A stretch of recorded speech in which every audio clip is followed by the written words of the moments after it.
waan dhimma gartee Shaadaan eebitee immoo. Shaadaan eebitee. Shaamaan haaratu qaba dhawno Eebarti sanumaan baal. Haleessa asittiin salaate subii asittiin Salaatee? salaata ganna baasanii qaabadhe hin qabanne gar.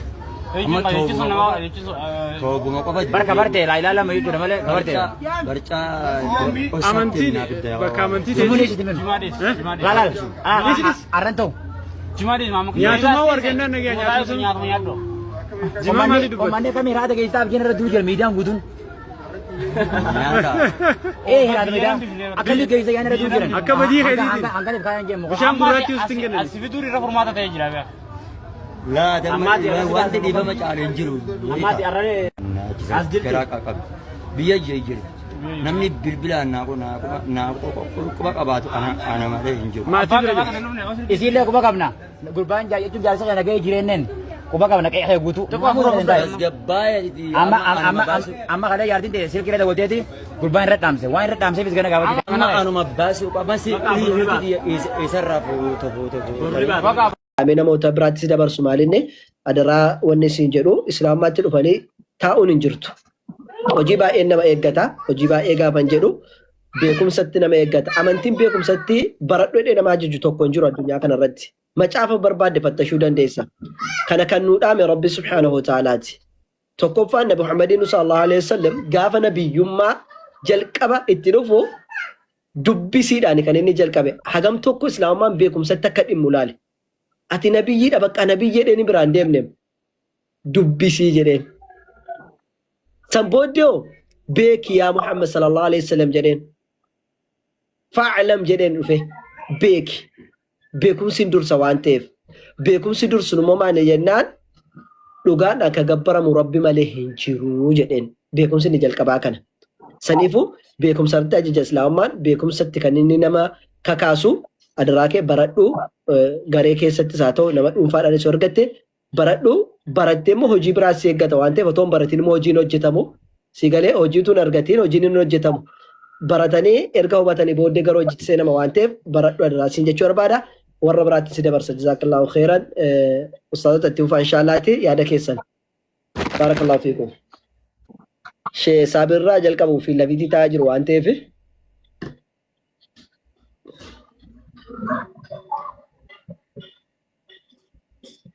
أيه ما شاء الله ما شاء الله الله أكبر الله أكبر الله أكبر الحمد لله الذي أنقذك من النار يا أبو ليسك يا كالي قال إنك الربي إلي بالدار نجاسي باسيتي نمني تكو إسلامة توداف ربي فيس وين دبلو إسلامة توداف فيس موتما ربي رواتكو هين الرسو namni tokko shahaadaa qabatee islaamaa waa hin dabalu shahaadaa qabachuu dhabeedhaayis islaamarraa waan hir'isu laakiin gaafa namni tokko shahaadaa qabatu kan nuti gammannuuf akka islaamaatti namumti qaamni isaa akkuma keenya fooniif lafeedhaaf dhiigaaf maarree irraa ijaarame kuni gubaa ibidda jahannamarraa gizee najaa ba'u nu akka muslimaatti hin gammanna namni yoo naggaadee waa tarrafsiifatee maallaqa guddaa argate hin gammanna nu akka islaamaatti namni tokko yoo rabbiin waan tokko isaa kenne waan baroo tokko isaa kenne nuti hawaasni islaamaa nama tolee fi gammaduu nama immoo itti badee gadduudha kan rabbiin nurra kaa'e kanaaf gammanna alhamdulillah alhamdulillah gammachuu caalu nuuf namni tokko boolloo ibiddaan guutame irraa gaafa inni najaa ba'ee kalimaa shahaadatee ni dubbatu gammachuun kana caalu nuuf hin jiru akka hawaasa islaamaatti nuuf waa godhaa rabbiif waa godhaa islaamummaadhaaf waa godhaa futuun ta'in nama sanaaf jechuudha kanarraa naansuudhaan ergaa ani siidhaamu yaa obboleessa kiyya ati hamma obboleessa kiyya sila utuu shahaadaan qabatiin utuu obboleessa garaa haadha kootiillee taate obboleessa koo jechuun danda'u obboleessa sabaa ta'uu dandeessa obboleessi haqiiqaan immoo obboleessa laa ilaaha illallah jalatti wajjin ijaaramanidha فإن الأخوة الإيمانية تعالوا الأخوة في النسب أبولمان أمانتا أبولما هاداف أباتو قرار لتشوش آلتي كناف أماتي أبولي سكية ونن سيدامو وان أستاذ فرحان سيفس نوفس آمن شير قد أجا والنجبان أنك سيدامو أولا أتهمّا شهادتيني جزيك أبتكنا أكا أمانتا إسلامات مع سياكنا عندر حجت هندر بلساتات أكا غافا هاتيكي كل سيدي سوت أكا غافا غراها ركيتي كي ساباتوتي نساتات التوار ربي كيتي وجه ولتبوت جرتو هندر وان حق أنا ما انتينت وان مالك أنا ما انتينت وانا قرت دفق انا ما نياتي سن كفلتا وفي كيرا اسلام تاتي لسران بوني وانا قرت ربي تبلست هندا ربي اما سرا حقيق كل سيقول اجرا اتي اما سامونا ركتت فان الاسلام يجب ما قبله كان اندر استاذوتا يو الرب سيجراتس يو اسلام الرب سيجراتس يو انيو مالغت جرات ربي اما سرا حقيق كل سيقول اجرا فإن الإسلام يجب ما قبله قال خالد بن الوليد أسلموا وفي رسول فندرته صلى الله عليه وسلم أنونا موت ججبا صحابته هدون أجيس لولا أهدي كيست ربنا على رما جلقا فتجنان أما علمت يا خالد يد الرسول عليه الصلاة والسلام ما لا تنقيني إمبر خالد وجلن نمني قاف شهادة قبتو waan inni kanaan dur rabbitti balleesse hunda rabbiin irraa haqee qulqulluu isa godhaan barreeti kana jedhanii rasuulli alayhi salaatu wassalaam. Kanaafu ammuma sa'aatii kanarraa rabbiin akka inni sabaata sii kennu irratti gadi si dhaabu du'aa jabeessii kadhadhu. Ofumaa keetiif. Nus immoo akka rabbiin islaamummaatti gadi si dhaabu du'aa sii kadhanna. Yeroo ammaa keessatti maaltu faashinii ta'ee jira jennaan akka faashinii ta'ee namni lubbuu ofii taphataa jira jennaan shahadaa qabatee ka'ee achi garagala. Nuyiif shahadaa qabsiisuun boonesiidha. Boris yoo dhufe hin qabsiifna, iftaanis yoo dhufe hin qabsiifna, isa sawaaba isa gaafa duraa qabsiifneen alatti kan biraa arganna nuti. Nu hojii rabbiin biraa jannatatti hin bitannu hedduu arganna. Garuu namni gizee as garagalaa achi garagalaa deemu of miidhee hayaata ofii taphate. Kanaafuu jennaani hamma diiniin islaamaa barumsarratti ijaaramaa. Diiniin islaamaa diinii beeknaan laafaadha waan namatti jabaatu tokko hin qabu hadaraa akka barumsarratti gad dhaabbattu quraana qaraa irratti akka gad dhaabbattu nuura kee dhokfadhuuti gizee hunda onlaayinii teessee gaafii namaa keessummeessuu deebisuu dhiisiiti asumaan markazatti galiiti ustaad abdiidhaa wajjin haasa'e yoo barbaaddes immoo gara kiyya kottu garuma siilaaf itti dhaqiiti bakka nuura kee dhokfattee waa barattu daa'ii waa bartee achi as baatee da'awaa gootu bakka kana qayyaramtee jijjiiramtee ati nama biraa taatee jechuudha agartee nama arra jiru nama dheengadda jiru sana malee kan biraa agartee nama sirriitti diinii islaamaa beeku nama taqwaan sodaa rabbii irraa dubbifamu taatee achi as ba'uudha malee dingata asirra teessee gaafii namaa keessummeessuu waan amantaa namaa tuquu inni akkana inni sana jechuu kanarraa of eeggadhuuti rabbiin istiqaamaa siifa kennu jajjabaadhu rabbi si haa jaallatu inshaallah nullee du'aa isii goona rabbiin waa'een diinii islaamaa kee jiru hunda isaa rabbi siif laaffisu maatii kee atillee qorattee dhageessee dhuftee islaamummaa qabatte maatii kee guutummoo rabbiin giiftii sii godhee sii kenne jennaan ati kan shahaadaa qabsiiftu rabbi si haa taasisu وصلى الله وسلم وبارك على نبينا محمد وآله وصحبه وسلم أجمعين السلام عليكم ورحمة الله وبركاته نعم ديرس أستاذ دي فما أبشر ركون تكون إن شاء الله ده أبدي جرتا إن شاء الله قبل ساعتين بوليتك يا كريستال أما ينبوز لات يوركتانو اللي بساني أستاذ أن ننجر أكيد قتنو اتوبي No. Inga, inshallah, بإذن الله obboleessa keenya simatanii sirrii dhaamtanii fi jirtanii gara barumsaatti darba ani illee jala taa'ee dhaggeeffadhaa gabbu'ee bakka warra kiristaanotaaf bakka gallakkifna galchaatii kiristaanota galchaatii itti fufaa inshallah gara barumsaatti seenuu keessantu gaariidha ustaas. Sagantaa qabna jettee yoo teessis rakkoon tokko ijoollee sagantaa qabna jedhanii mukeetti ammaa yoo waa isheen barbaadde dheetaniine ijoollee sagantaa irra jirtu inshallah. Sayyee jirti ijoollee. warra sagantaa qabu anaggash Jamilaa fi Umeyriini isaan jiru. Umeyri jirtaami? Jaruma lamaan qofaa? Laa jiru namni biraas ittiin dabala. Nu daddafaa kan inshallah itti sagantaa. Kan ustaaz jazakumullah khair. Naannoo jiraatan immoo Ayyee Umeyri eegali. Umeyri eenyutu eegala isin sadan keessa?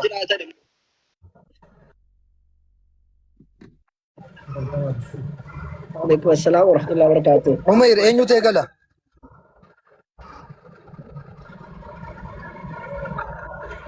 Jalqaba kan eegalu anuma garuu ni haa dhufanii wanti hin faantillee Akkaataa itti fayyadama sa'aatii Yusriin keessatti faanti haa jaallaati. dhufan inshallah itti fufna. Sa'aatiin keessan illee akka wal isin ga'u inshallah sa'aatii keessa wanna nuu jedha. I think sagantaa isinii kenname sa'aatii gimmaa shanitti fakkaata osoo narra caaltan hin beeku. Barakallahu fiikum itti fayyadama sa'aatii keessanii. Eegalaa sagantaa keessan eegaluu wayyaa. Umeyri yoo isin mijate sagantaa eegalaa. Warri kaan naa dhufan hin galu Ayya inshallah daqiiqaa lama mee takka al tokko nan dhufa inshallah daqiiqaa lama qofa na eega daqiiqaa lama jalqabanatu jalqaba inshallah daqiiqaa lama qofa. Tole. Miiltoon maqaa isaa jiru maaliif akkas rakkattaniif qaaduunis bareedaadha miiltoonis bareedaadha. Tole. Maqaa babbareedaadha yoo inni fedhe ofiisaatti garuu jiraatu barbaannaan jirachuu danda'a. Yaada isaa sarara dhaggeeffanna. Maqaan kun akkami miiltoo? Bareedaa miti? Moo jijjiirachuu feete? Rakkoon qabu naa jijjiirranis. No, nuti yoo ati feete malee maqaan bareedaadha. Miiltoon bareedaadha. Fiqaaduun sootee bareedaadha. Akka wanni intineedhu hin jiru. Yoo jijjiiratu fedha jette qofa malee ofii keeti rakkoon tokko hin jiru. Tole bakka rakkoon qabu. Akkasumatti siif haa ta'u inshaallah. Ijoo maqaa as achi jiru yeroo baay'ee kheriin isaas wanti miti yoo inni ofii isaatti fedhe malee. Beektaa sanumaan ta'anii nama hojii hojjetoo ta'e bareedaadha. Koon argitanii maqaa koo indoomutu maqaa duriitti jirra irra bareedaadha. Kheer inshaallah. Hayya. Amasti yoo jarri wanni jedhani kiristaana faana jalqabna kaadullaa walitti fudhachuu maal goona. Daddafaa jabaa jara faana walitti jammarraan immoo dhaabna obboleettii keenya kanan galcha qoyaame bakka ishee nam tokko seenii naati. Kiristaana wayii dhimma wayii barbaaddi fakkaata. Dhiifama isiniin jenna. Warri buutan. Oy nama biraa galchitanii ayyar baay'eerri. Obboleettii keenya tokko meerraa man buute. Isii afaan Amaariffaa kana miti ustaaz? Taannechi Maariyaam. Taannecheedha maqaansa.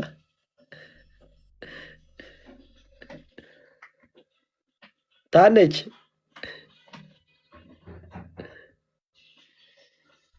Fayyaadha bara dhume maayiki. ኦሮምኛ ነው አማርኛ ነው? በምንድን ነው የምናወራ? አረ ሹሩብ ሚውት ላይ ነሽ? ወማሪፍ አዞፍት ተሰ ማሪፋና አዞና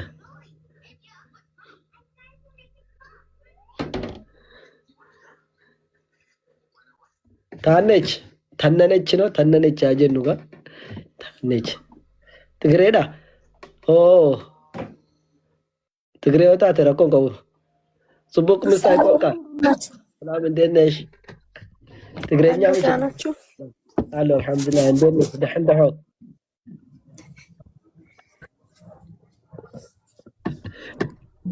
ሰላም ነሽ ወይ? ደህና ትግሬኛ እናውራችሁ? ትግሬ ነሽ? ኧረ አማርኛ ነው የምችለው እኔ።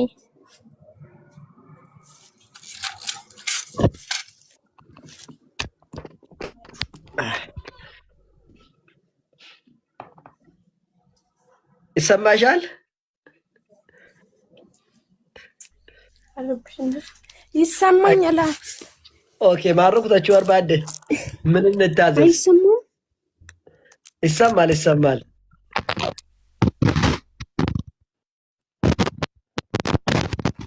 እሺ ምን እንታዘዝልሽ? ኧረ እኔ ምን ትታዘዙኛላችሁ? መማር ነው። እሺ ምን እናስተምርሽ? ከእምነት እናስተምርሽ። የእናንተ ነው። ኦኬ የእናንተን ታውቂያለሽ በደንብ?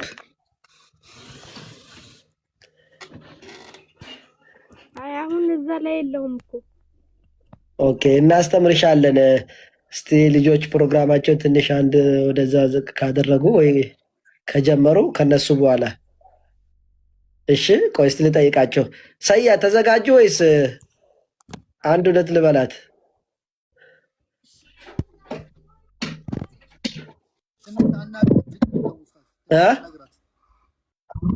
ትንሽ አናግራት፣ ችግር የለውም። ዑመር አናግራት። እሺ ታነች መልሷል መሰለኝ። አንዴ ዑመርን አውራው ነው። ኦኬ በቃ አንድ 10 ደቂቃ ስጡኝና እሷን ላውራት። አንድ 10 ደቂቃ ብቻ ከ3 ከ10 አቆምላችኋለሁ ወይ 9 ከ10። እሺ እህታችን እንግዲህ ያው እንደምትመለከችን እኛ ሙስሊሞች ነን። ሙስሊሞች ስንሆን ደግሞ አላህ ፈቅዶልንና ወዶልን ነው ሙስሊም የሆን ነው።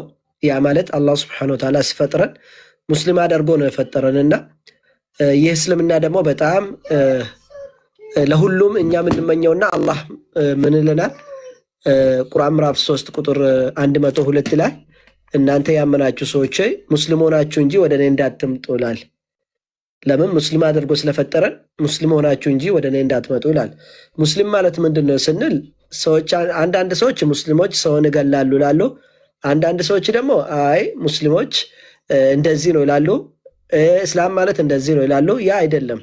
እስላም ማለት እኛ እንደምናውቀው እንደተማርነው እንደ ቁርአናችን ሰዎች የሚያወሩና ሚዲያ ምር ሳይሆን እስላም ማለት ሰላም ነው። አላህ Subhanahu Wa Ta'ala ያ አዩሀ الذين آمنوا ادخلوا في السلم ካፋ ይላል። እናንተ ያመናችሁ ሰው ወደ ሰላም ያ ማለት ወደ እስላም ወደ ሰላም ሙሉ በሙሉ ግቡ ይላል። አንድ ይሄ ነው። ሁለተኛ እስላም ማለት ለአላህ Subhanahu Wa Ta'ala መታዘዝ ነው። ለአላህ መታዘዝ ነው።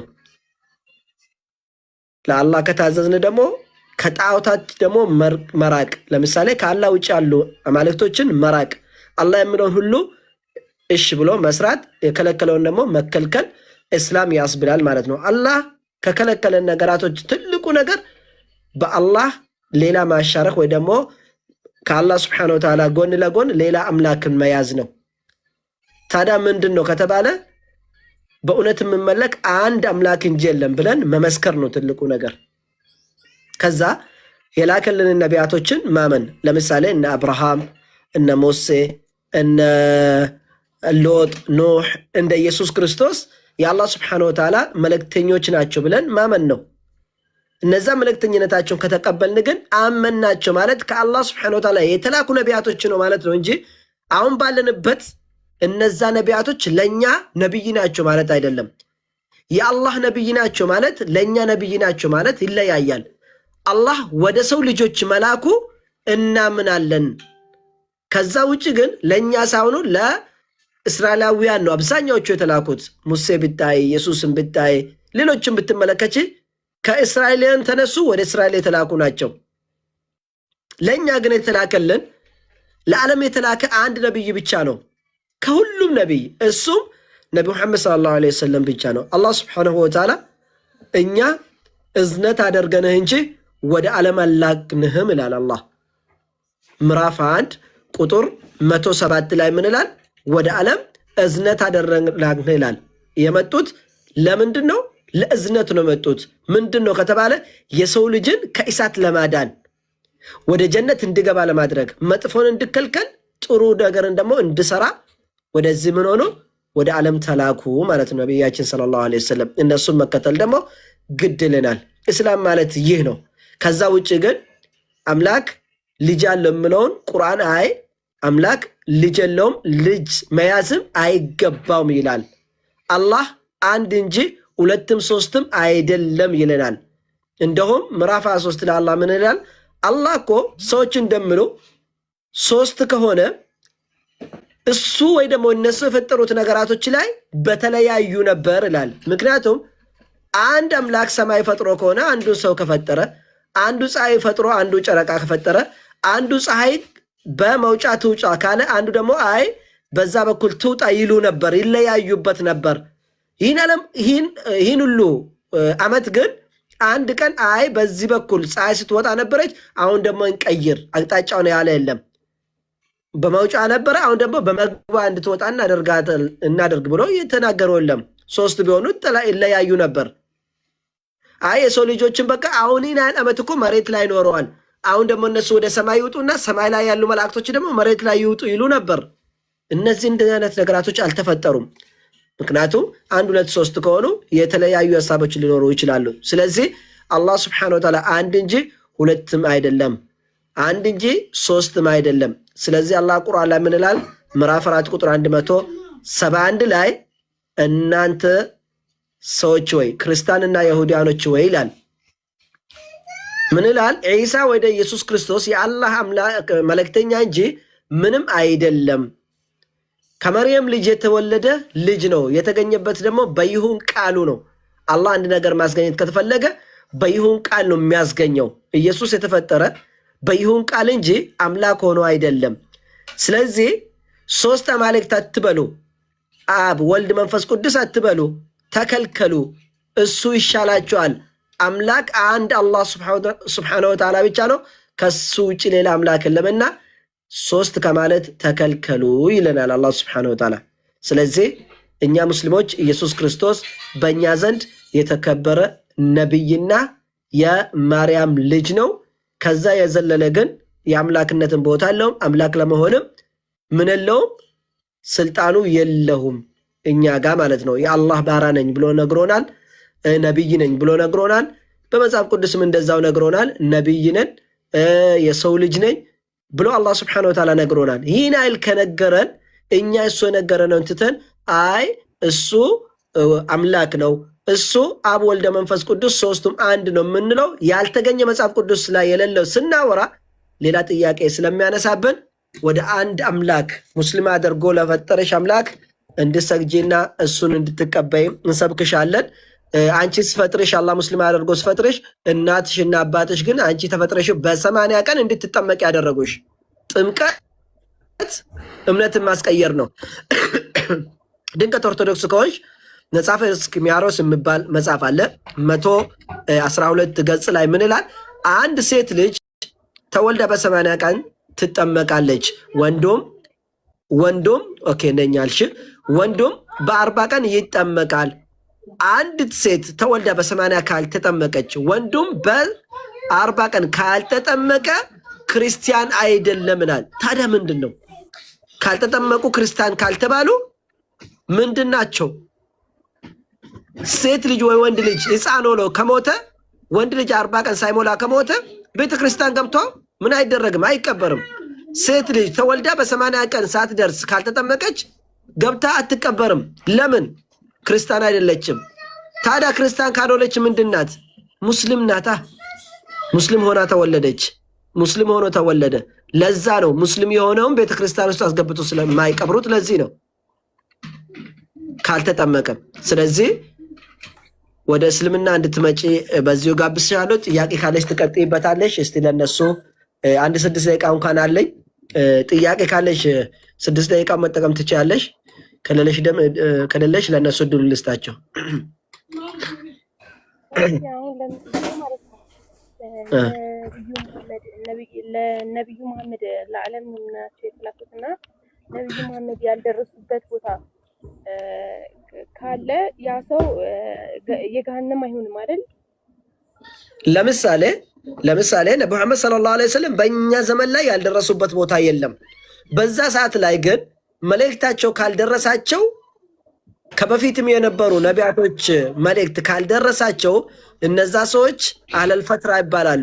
አህለል ፈትራ ማለት መልእክት ያልደረሳቸው ሰዎች ናቸው። እነዛ ደግሞ የውመል ቂያማ ወይ ደግሞ ትንሣኤ ዕለት ፈተና ይቀርብላቸዋል። ነቢይ ያልደረሳቸውም ተብሎ ዝም ብሎ ጀነት አይገቡም። ጥያቄ ይቀርብላቸዋል። ምክንያቱም ነቢይ ስላልደረሳቸው ዝም ብሎ አላህ Subhanahu Wa Ta'ala አንተ የጀነት ነህ አንተ የአዛብ ነው ማለት የለበትም።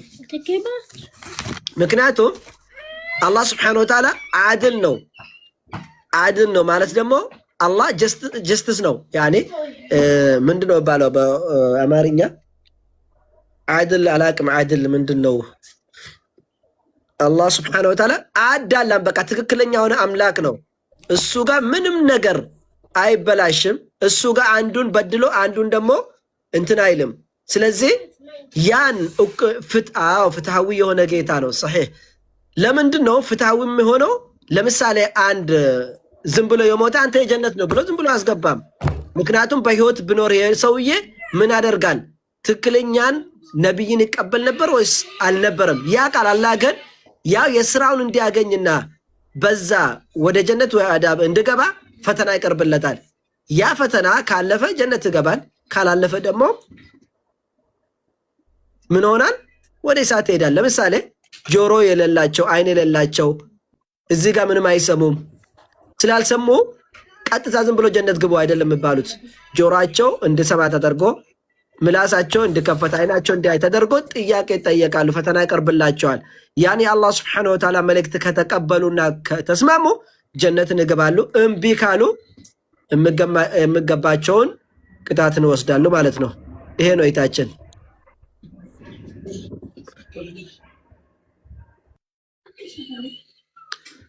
ታነች ተስማማን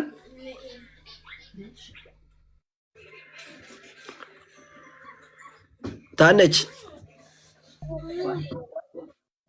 ድምጽሽ ሩቅ ነው አይሰማም አሁን ይሰማል አሪፍ ነው አይ እሺ ሌላ ጥያቄ አለሽ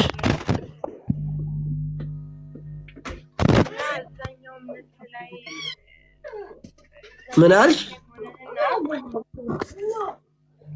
እዛኛው እምነት ላይ ሆነ እና ስትማረው ደግሞ በጣም ልዩነት አለው የትኛው እምነት ላይ ለምሳሌ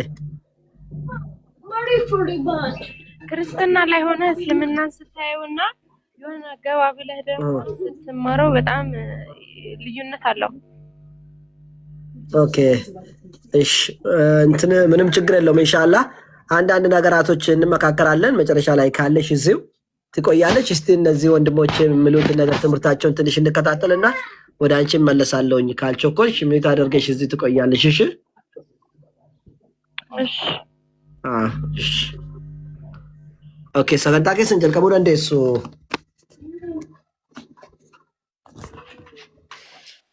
እሺ ጀዛኩሙላሁ ኸይረን ቢስሚላህ አልሐምዱሊላህ ሰላቱ ወሰላሙ ዐላ ረሱሊላህ ሰለላሁ ዐለይሂ ወሰለም አርአ መተዱሬን ኬና ቆዳ hanga afurii of keessaa kan qabudha isa keessaa inni jalqabaatii fi kan seensaa kan tahe kiyya kan tahe jechuudha konseptiin waa'ee fannifamuudha waliigalatti konseptiin isaa jalqabni isaa eessaa fi akkamitti jalqabame wanta jedhu kan ilaalu taha isaan booda mootiyyuu waa'ima fannifamuu kana irratti obboleewwan kiyya anatti aanuudhaan ni dabaluu jechuudha.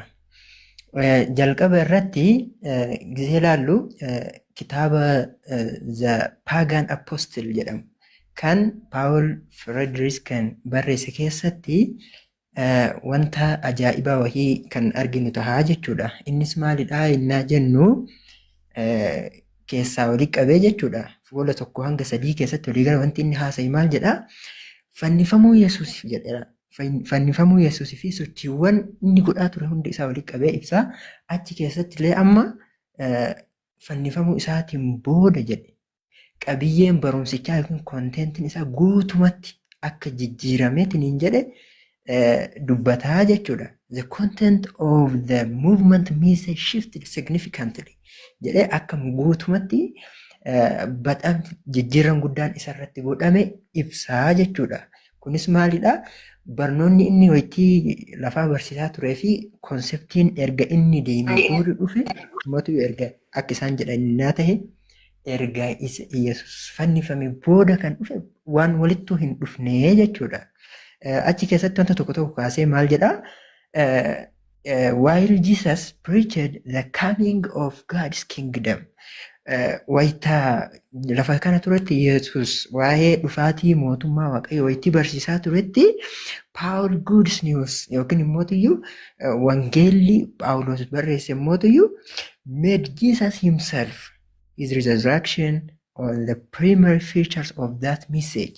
Maal godhe akka waan Yesuus mataa isaa kana mata duree barumsichaa godhee yaada guddaa barumsaa godhetiniin lafa kaahee jechuudha.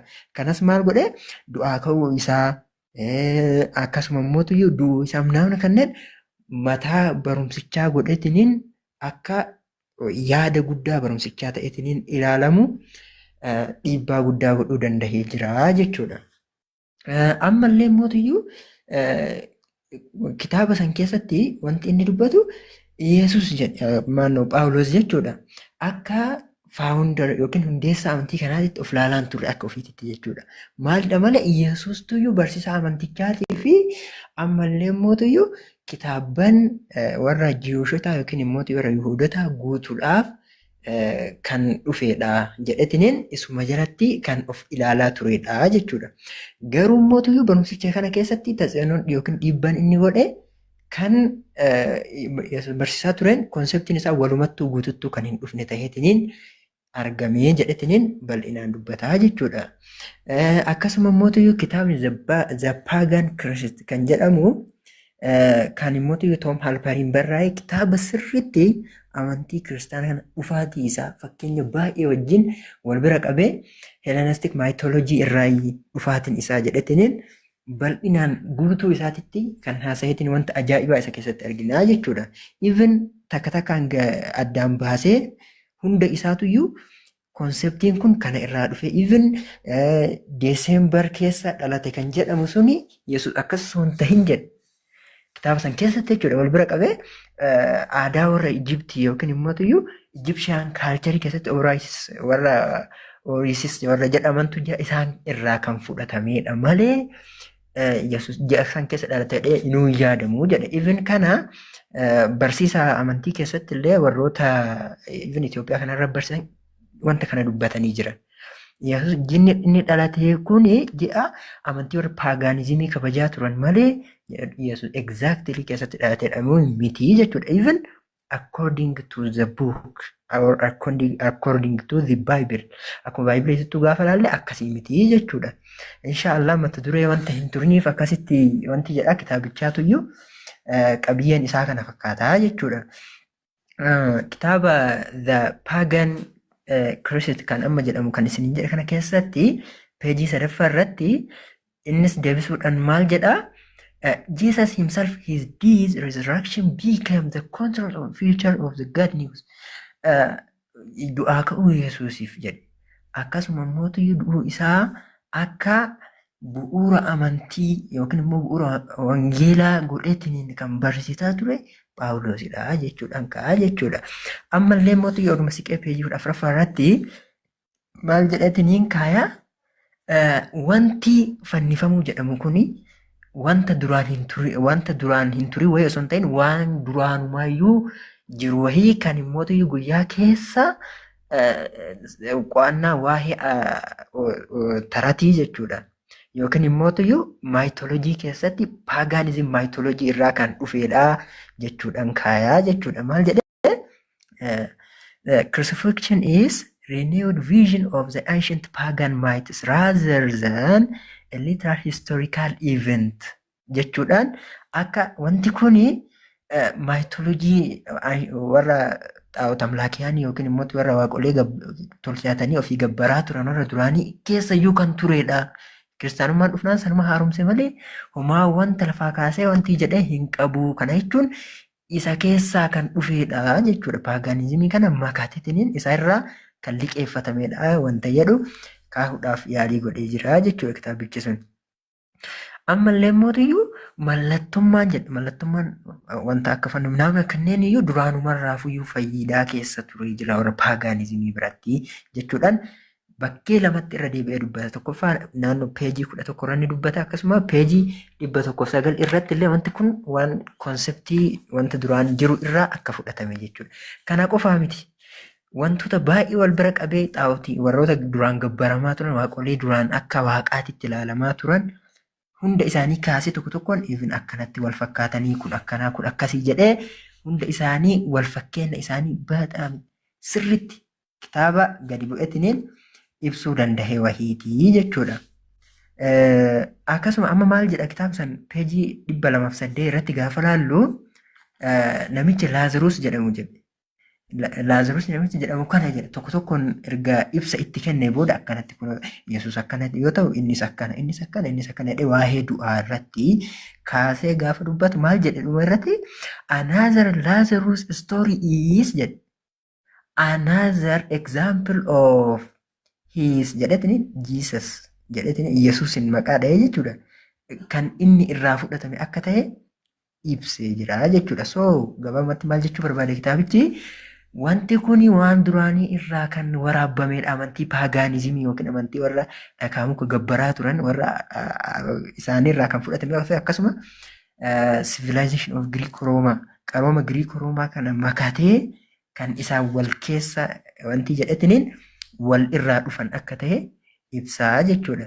Amma immoo peejii 145 irratti immootiyyuu du'uu fi du'aa ka'uu isaa kana guutumatti jedhe namicha Diraamaas jedhamu irraa kan fudhatame akka ta'e bal'inaan ibsee jira jechuudha kitaabichi kun. The Pagan Christ kitaabni jedhamu kuni jechuudha. Ammallee immootu waa'ee incarnationii yookiin immoo waaqni foon uffatu kunillee akka waan duraan aadaa Ijiptii keessa ture ta'e ibsee jira jechuudha. Peejii 6 irratti maal jedhe it represents in Egyptian jedhe. Amantii Ijiptii keessa duraanumarraayyuu turee jira. Yoo xiqqaate naannoo waggaa 4,000 dura. Du'a Yesuus Kiristoos waytii jedhamu kanaan duratti naannoo waggaa 4,000 duratti wanta tureedha. Waan immootiyyuu jalqabame miti jedha. Kuni kan warra seenaa irraa kan laalledha jechuudha. Inshaallah gara boodaatitti bal'inaan itti deebi'a. Ammaaf immootiyyuu gara abbootiitti illee gaafa laallu jechuudha. As deebinetti niin gaafa laallu barnoonni kuni akka makaateetti niin jiru gaafa barsiisu hojii ergamoota keessatti wanta arginu wahiitu jira jechuudha. Gosa wahii keessa gadi bu'anii isaan gaafa Barnaabaasii fi Phaawulos barsiisan waaqa ofiititti fakkeessaa turan. Warri Roomaatii fi warri Giriik kana keessa gisee isaan barsiisaa turanitti isaan waaqa ofiitii wal bira qabanii ilaalaa turanii jechuudha. Homaa isaaniin ajaa'ibna ifin waan akka waaqa isaanii wayii isaan barsiisaa jiru itti fakkaatee ajaa'iba akkasitti ilaalan. Mee jalqaba irratti hojii ergamoota osoo isiniin dubbisin duratti wanta tokko haa ibsuu jechuudha. Amma yaadni warri Giriik duraan qabaataa turan jechuudha. Hellenistic Greek mythology keessatti gaafa laallamu Ziyuusin kuni Ziyuus jedhama. Waaqni jechuudha. Ziyuus kan jedhamu kuni abbaa Hermes jedhamee yaadama. Maqaan kabajaadhaaf isaan ittiin waaman immootiyyuu afaan Giriikiin Hootiyoos Paatros jedhama.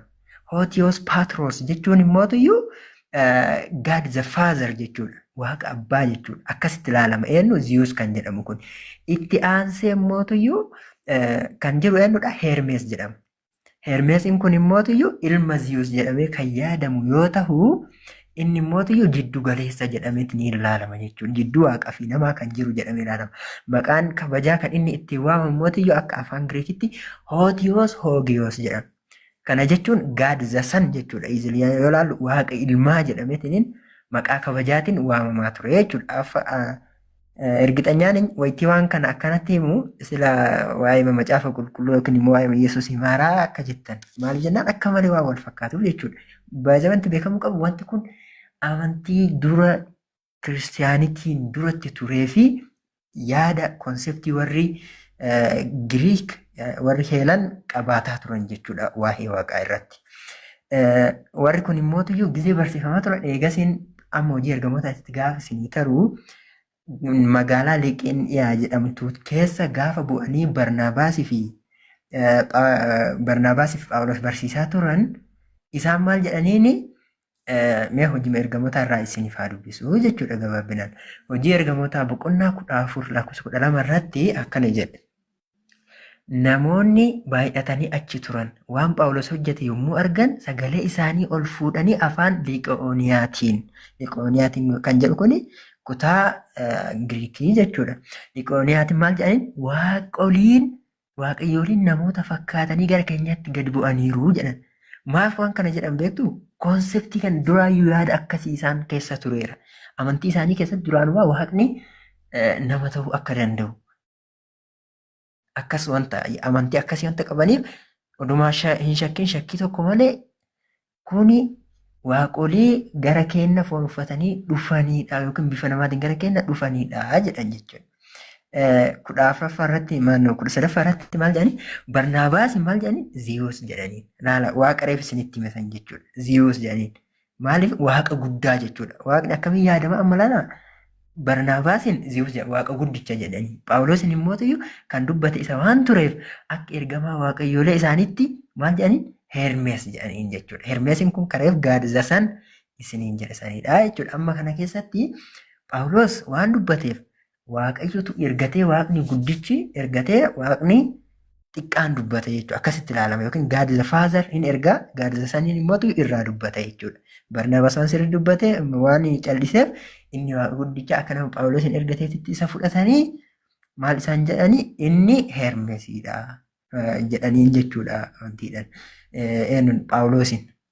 So wanti kuni even hamma tokko hagana macaafa qulqulluu keessatti illee gara gaafa dhufetiniin arginu ni mul'ata jechuudha. Ammallee mootiyyuu kiristaanummaa duratti jechuudha. Naannoo waggaa 20 irraa kaasee hanga 50 irraa kaasee hanga 20 jechuudha. Dhaloota kiristoosiin duratti kan jiraataa ture Philo the Alexandria kan jedhamu inni mootiyyuu falaasfaadha. Gizee barumsa keessatti akkamitti barsiisaa ture jechuudha. Inni jecha loogos jedhamu kana fayyadamee barsiisaa ture. Loogos kan amma isaan jecha hen harka hen hologos kaay hologos hin prosonteos kaay teos hen hologos jedhamu ingiliyaannis irratti isa kana fudhatanii loogos jechuun gabaabatti jecha jechuudha. Akka afaan Giriikitti jechuudha. So maal jedhetiniin dubbataa? The Logos is the firstborn son of God and the angel of God jedhetiniin dubbataa jechuudha. Eenyu Philo the Alexandria kan jedhamu kuni jechuudha. Kitaaba isaa Frederick Completion A Story of Philosophy kan jedhamu volume 1 irratti peejii 458 462 irratti wanti kun ni jira jechuudha. Amma wanta kana inni falaasfaadha wanti beekamu qabu. Filosofii ta'uu isaatiin wajjin amma waaqa jedhee barsiisaa ture. Maal jedhetiniin barsiisaa ture? The first born ilma hangafaa waaqaa jedhetiniin barsiisaa ture jechuudha. Logosiin kun jedhetiniin konseptii kana dubbatee jira jechuudha. Isaan duratti yookiin kiristaanummaan dhufuun duratti waan kana fayyadamee ibseetiniin jira jechuudha.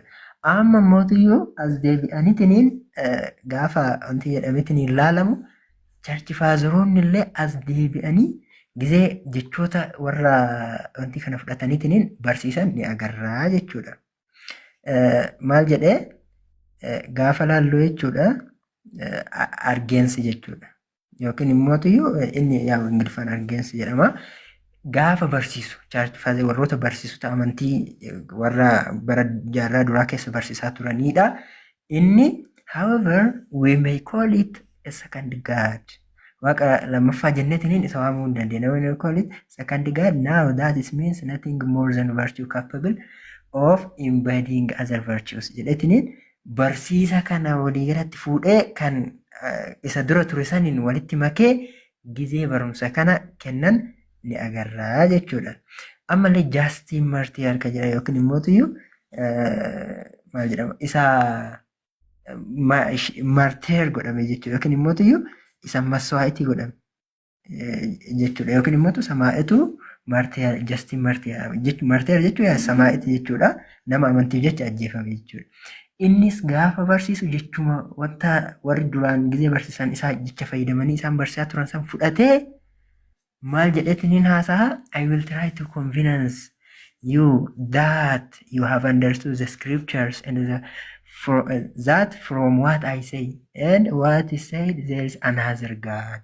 Inni waaqa biraa jedhetiniin waaqa biraa jedhamee barsiifamuun isaa kun immootiyyuu akka amantii maayitoolojii Giriik duraanii keessatti ture kan tiksiree fi kan Frederick irratti kaafne sun ni ibsa. Amma immoo as deebi'ee Justin Martyr jechuma san fayyadamaniitiniin gaafa maal godhan argina gaafa jecha kana Yesuusiif fayyadamaniitiniin wal keessa dhayanitiniin isaan wanti jedhetiniin barsiisuu isaanii kana argina jechuudha. Akkasuma macarashaa irratti mootu jechuudha.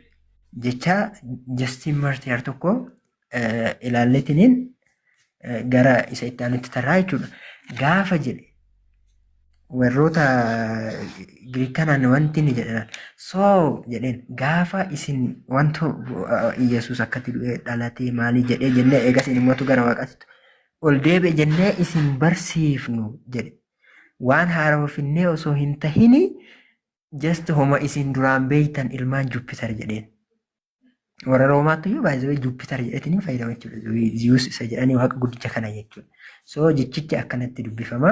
So when we say that the word, the firstborn of God was crucified, died, rose again, and ascended into heaven, we do not bring anything different from what you, the children of Jupiter, believe.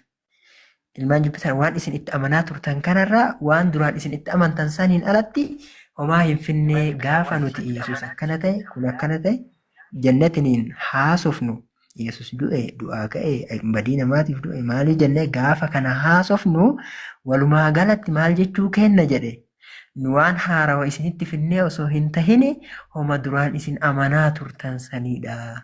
Kanarraa wanti hafe homuu hin jiranii jedha jechuudha. So amma warroota seenaa irraa nama tokko maqaa isaanii dha'ee macarashaa irratti immoo tuyyuu Bart D. Ehrman maybe namni xiqqaasu tokko ni arga jedhee yaada. Kan isaa kaasetiniin kan goola butaa jechuudha. Waalaikum salaam warahmatullahi wabarakatuh. Ifamas daqiiqaalee waan hojjechaa jiran waan ta'eef gabaabsiitiniin fayyadu inshallah. Waan afaanii qabdu kana xumuradhuuti ijoollee kaanitti firraa dabarsi. Dhiifame jamaa daqiiqaa laalatu hin jiru ani haguma laaleen isin jedheetiniin deemaa jira daqiiqaa immoo laaluun narra ture. Warroonni seenaa gaafa laallee warroonni seenaa kitaaban even warroonni namni baay'een jechuudha most even nama 5 yookiin 6 kaasuu nan danda'a jechuudha battala kanatti. Kan maal jedhanii waliigalatti koonseptii jedhan waa'een du'aa ka'uu maaliin kunneen koonseptiin isaa kan akka amma jiru kanatti ilaalamuu jalqabe erga Yesuus du'ee booda even Yesuus mataan isaa takkaa jedhe Bart D. Ehrman how Jesus became God kitaaba takkaa yaadee inni amma ani duuti kiyye kun ani cubbuu uummata hundaatiif jedhe takkaa yaadee hin beeku jedhe.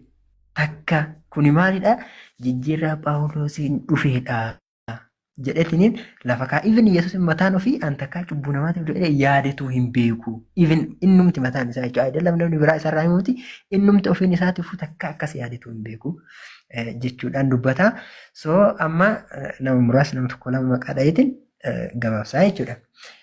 Jalqaba irratti James George Fraser kan jedhamu bara 1854 irraa hanga bara 1941 kan jiraate inni kitaaba isaa The Golden Buff kitaaba jedhamu keessatti waa'ee du'aa ka'uu midhaan kanneen hundi isaa dubbatee jechuudha. Akkuma ibsanitti inni waan waaqotii kanneen irraa fudhatame akkasuma immoo tuyyuu maayitisii Helenistikii irraa kan fudhatamedha. Yookiin immoo tuyyuu taratii warri Heelanirraa fudhatamuu isaa dubbataa jechuudha. Itti aansee immoo tuyyuu Kaarsii Gireevs kan jedhamu bara 1813 irraa hanga bara 1883tti kan jiraataa ture. Kitaaba isaa The World 16 Crucified Saviors kitaaba jedhu keessatti waliigalatti jedhe gaafa inni fayyisaa namaa ta'ee du'uun isaa fannifamee du'aa ka'uun isaa